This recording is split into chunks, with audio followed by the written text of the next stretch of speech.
কেই নম্বৰ ৱাৰ্ডত জালিয়াতিৰে মনোনয়ন দাখিল কৰিছে? চাওক, আজি ইতিমধ্যে কেইটামান সাংবাদিকক মই কৈছোঁ কথাখিনি। এইটো দক্ষিণ বজাৰাল গাঁও পঞ্চায়তৰ ৩ নম্বৰ ৱাৰ্ড যিটো সদস্য হিচাপে মনোনয়ন দাখিল কৰিছিল জহিৰুন নেছা নামে এজনী প্ৰাৰ্থীয়ে। তেখেতৰ মনোনয়নৰ পত্ৰৰ লগতে তেখেতে দিয়া হৈছিল এডুকেশ্যনেল ডকুমেণ্ট, যি ডকুমেণ্টছটো দিছিল সেই ডকুমেণ্টছটো আৰু দুজন প্ৰাৰ্থী আছিল। সিহঁতে সন্দেহ হয় যে ঘৰৰ ওচৰৰ মানুহ, সিহঁতে কৈছে যে সি কোনোদিনে স্কুলত যোৱা নাই। সেই হিচাপে সিহঁতে এটা কমপ্লেইন দিছিল। কমপ্লেইন ভিত্তিতে আজি এইটো দায়িত্বত থকা বিশৃংগুৰা গাঁও পঞ্চায়তৰ BDO চাহাবে এইটো যিটো চাৰ্টিফিকেট দিছিল, তেখেতে সেইটো চাৰ্টিফিকেট একচুৱেলি এইটো চাৰ্টিফিকেটে আম্বিয়া মেমৰিয়েল হাই স্কুলৰ পৰা মানে সেইজনী জহিৰুন নেছাই পাছ কৰিছে বুলি সিহঁতে এটা ডকুমেণ্টছ দিছিল। পিছত সেই ডকুমেণ্টছটোৰ ওপৰত ভিত্তি কৰি সেই আম্বিয়া মেমৰিয়েল হাই স্কুলৰ হেডমাষ্টাৰৰ ওচৰত মানে ইহঁতে গৈছিল আৰু সেই হিচাপে আম্বিয়া মেমৰিয়েল হাই স্কুলৰ হেডমাষ্টাৰজনৰ এটা লেটাৰ দি দিলে যে তেখেতৰ স্কুলৰ পৰা এইজনী জহিৰুন নেছা কেয়াৰ অফ জহৰুদ্দিন এইজন নামক কোনো ছাত্ৰ বা কোনো ছাত্ৰীয়ে পৰীক্ষা দিয়া নাই বা তেখেতৰ চেণ্টাৰৰ পৰা এই 2013তে পাছ কৰা নাই।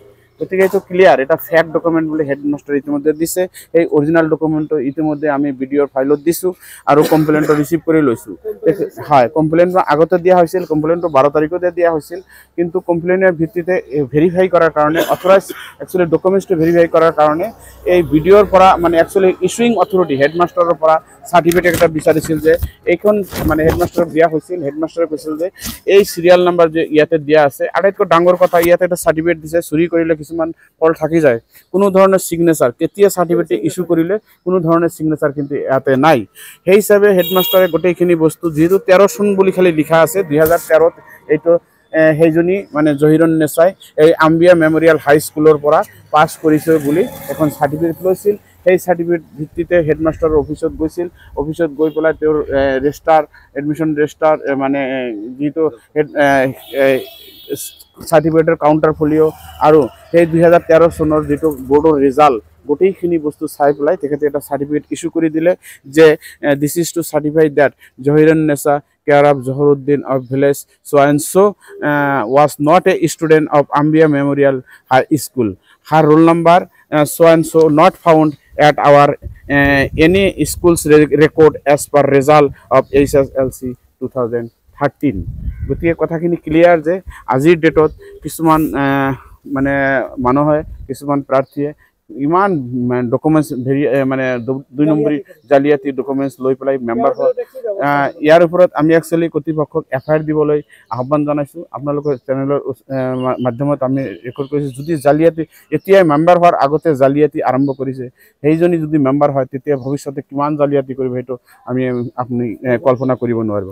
ইতিমধ্যে জানে, ইতিমধ্যে এনেকুৱা জালিয়াতি কৰি আমাৰ বন্দিহানা গাঁও পঞ্চায়ত, এই ব্লকেৰে বন্দিহানা গাঁও পঞ্চায়তৰ এজন কংগ্ৰেছ দলৰ প্ৰাৰ্থী কাউন্সিলৰ প্ৰাৰ্থী তেখেতৰ এই ডকুমেণ্ট জালিয়াতিত তেখেতৰ নামৰ নমিনেশ্যনো কেঞ্চেল হৈছে, আপোনালোকে জানে।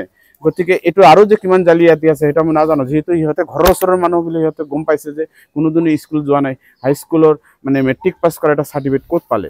পিছত যেতিয়া গম পালে যে অফিচৰ পৰা এনেকুৱা যেতিয়া ক্লিয়াৰ হৈ গ'ল আৰু হেডমাষ্টাৰৰ লেখাত এতিয়া আপুনি ক্লিয়াৰ হৈ গ'ল যে এইটো জালিয়াতি, আৰু এইটো আমি আহ্বান কৰিছোঁ এইটো কেঞ্চেল হ'ব লাগে, তেওঁৰ কেণ্ডিডেটছৰ কেঞ্চেল হ'ব লাগে আৰু এটা আইনী ব্যৱস্থা অফিচৰ পৰা তেওঁৰ এগেইনষ্টত ল'ব লাগে।